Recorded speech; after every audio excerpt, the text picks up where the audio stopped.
Assalamualaikum. My name is Aksamak. My father name is Shakalim. My teacher name is Firoz Khan.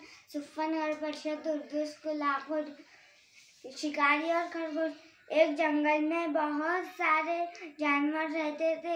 एक दिन एक शिकारी शिकार करने के लिए आया। उसे खरगोश दिखाई दिया।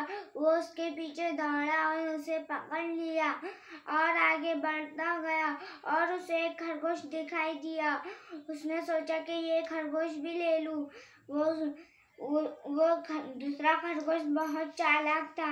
वो भागने लगा और शिकारी उसके पीछे भागने लगा।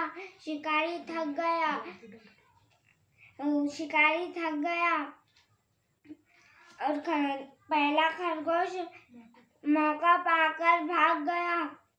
दोनों भी खरगोश दूसरी तरफ भाग गए और आखिरकार शिकारी हाथ कुछ न लगा। अस्सलाम वालेकुम।